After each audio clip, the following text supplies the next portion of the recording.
사실은 요코하마는 원래 이제 그 1859년에 계약을 했어요. 그래서 이제 서부 문물이 이 요코하마를 통해서 이렇게 일본으로 이제 유입되게 되는데, 그래서 그 현재 돼 있는 것을 우선 대략적으로 한번 쭉 살펴보고, 그다음에 그 요코하마 모토마치의 역사라든가 그것의 성공 비결 이런 것을 한번 간단하게 짚어보도록 하겠습니다. 지금 이것은 오늘날의 모습입니다. 어떻습니까? 도로가 좀 넓지 않죠? 좁습니다. 차선은 원웨이로 차선이 이곳은 잠깐 사람이 드롭시킬 수 있는 일종의 주차장이 아니고 드롭존입니다. 잠시 차를 세워서 누구를 내려주고 가거나 또는 누구를 태우고 가는 그런 것이지, 여기에 주차를 세우려고 하는 그런 주차장이 아니고 드롭존이다. 그래서 이제 원웨이인데 보통 때는 이쪽으로 차가 지나가는 길도 참 굉장히 드뭅니다. 그다음에 이제 그 도로에 대해서는 도로가 넓죠. 도로가 그렇게 넓은 건 아니지만 도로에 비해서는 넓습니다. 그런데 건물은 2층부터는 이만큼 튀어나와 있고 1층은 이 안으로 쏙 들어가 있어요. 그래서 도로가 넓어져 있죠. 그죠? 이 도로에 차도와 보도 사이의 턱도 하나하나 이 턱을 맞추려고 애를 씁니다. 그 사업이 2002년도부터 시작하는 그 사업에서는 차도와 보도 턱을 맞추는 그런 이제 사업을 했는데, 여러분들 뭐 유럽 같은 데 가보신 분들은 잘 아시겠지만 유럽의 도시 같은 데 가면 차도하고 보도하고 턱이 있습니까? 없습니까? 거의 턱이 없죠. 턱이 없습니다.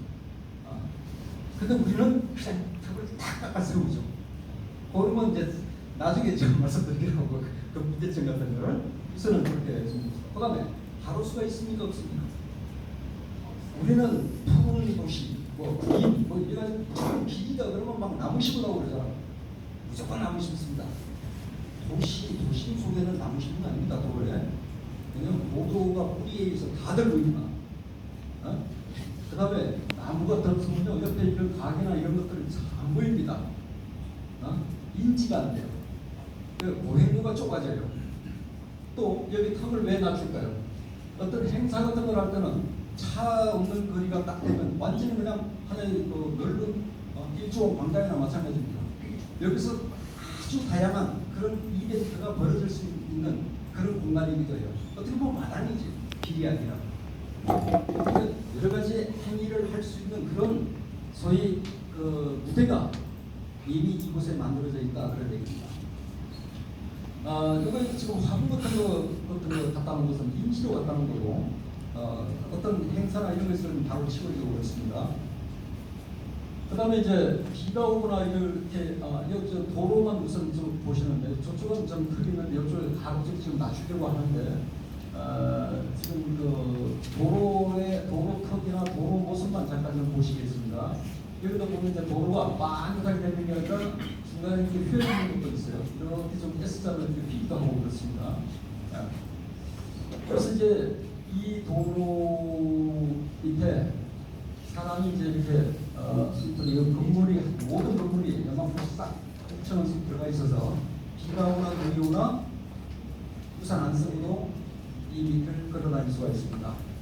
여기 이 사람들 1m 80을 뒤로 이렇게 물려져 있기 때문에 자기 땅에서 뒤로 물려지게 해놨어요. 이렇기 때문에 비를 하나도 안 맞는데, 요건 이렇게 S자로 일부러 꾸버린 거죠. 그런데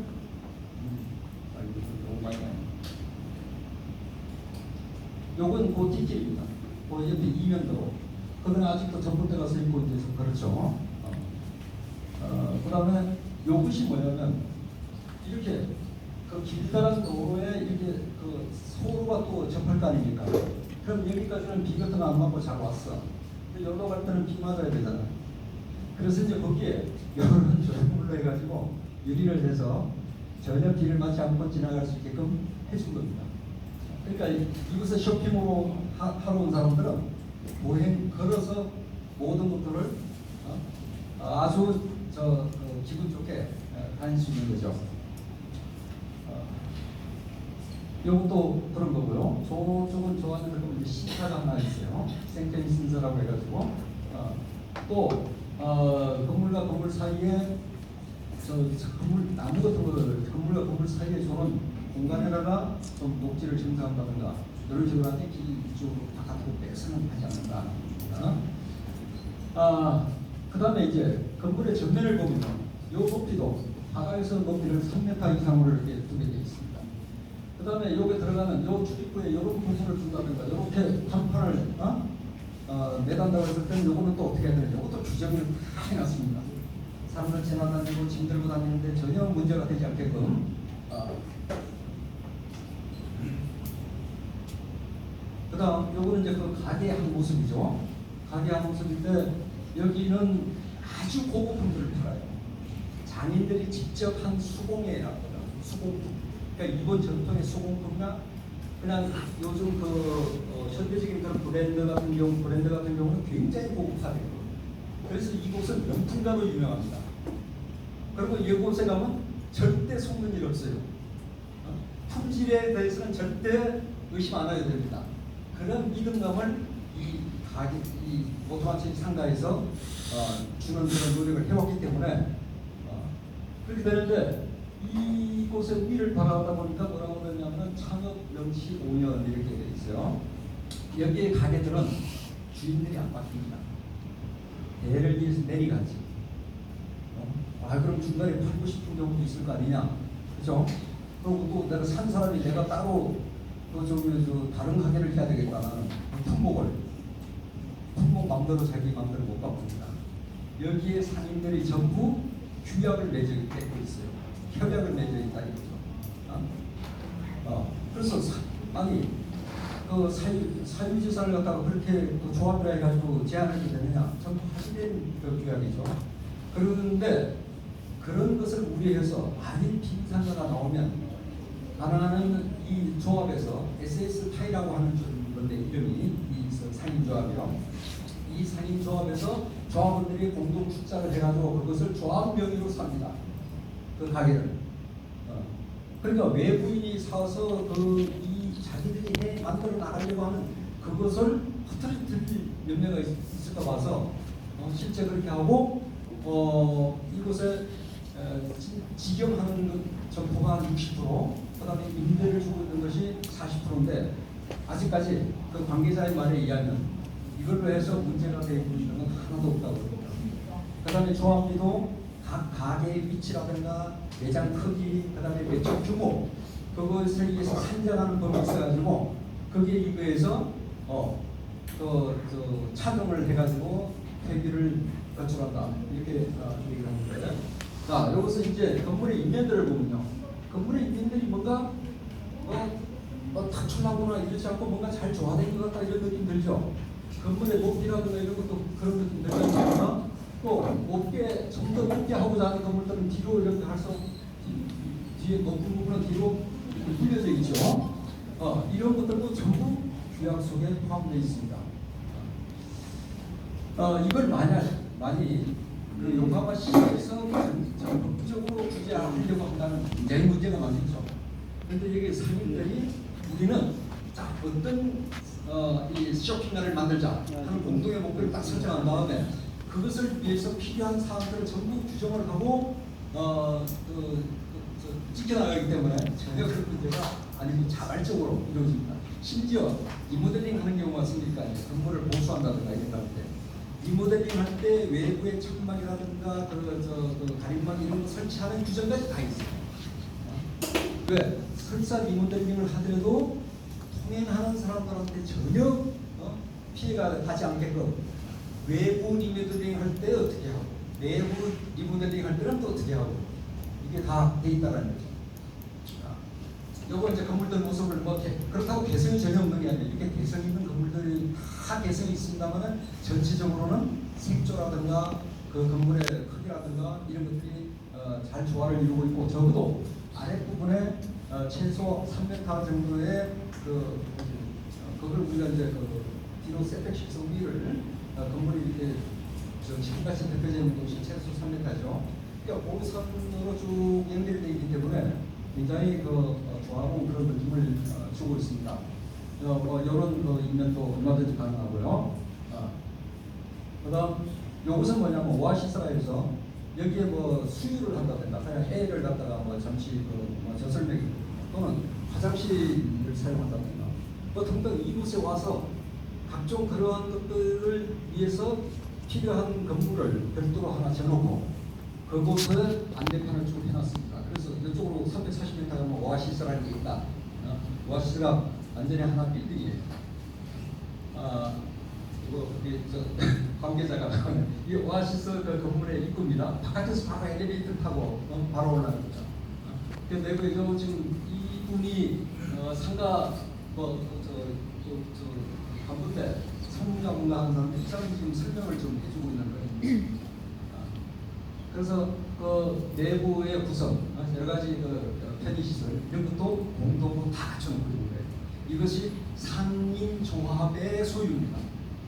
거기서 어떤 특정한 사람 소유가 아니고 공동의 소유라는 거죠. 요거는 뭐 이제 그 가로에 이제 여기 몇 번이라고 하는 그 표지 겸 볼라도 역할을 하죠. 그 다음에 이제 이게 힙간판이 이제 오토마치의 가게 같은 걸 알려주는 그런 힙간판이 있습니다. 요건 뭐냐면은 이 오토마치 상가에 말이에요. 아까 차가 거의 안 다닌다고 했잖아요. 배달차, 가게에 물건도 배달해야 되고 또 주문한 걸 갖다 배송도 해야 되고 그다음에 차 같은 게 수시로 들어와야 될 거 아닙니까? 우리 가게 앞에 보면 차들이 막 잔뜩 있잖아. 그래서 가게 앞에 차 못 대게 하면 우리 장사 어떻게 하라고 그러냐 이렇게 얘기 나오잖아요. 그런데 여러분들 뒤에 부분을 먼저 말씀드리면 가게가 잘 안 되는 이유는 뭐냐? 차 때문에 잘 안 되는 겁니다. 보통 상가에 계신 분들은 주차장이 없어서 가게 잘 안 된다고 얘기하는데 반대입니다. 전 세계적으로 그 상업지역이 활성화된 곳은 사람 보행 위주의 공간이지 차는 그 얼씬도 못하게 만듭니다. 그러니까 사람들이 모이고 거기서 장사가 잘 되는 거지. 이제 주차 공간만 해놓으면 차 막 다 가져와요. 다 가져와서 정신없이 만들어 놓습니다. 이것은 공동 배송차입니다. 이게 아주 공해도 없는 그런 공동 배송차가 이게 세 군데가 이렇게 있어요. 그 600m에 그 이면도로 쪽에 근데 있어가지고 거기서부터 각 가게로 나누는 건 전부 손수레로 나눕니다.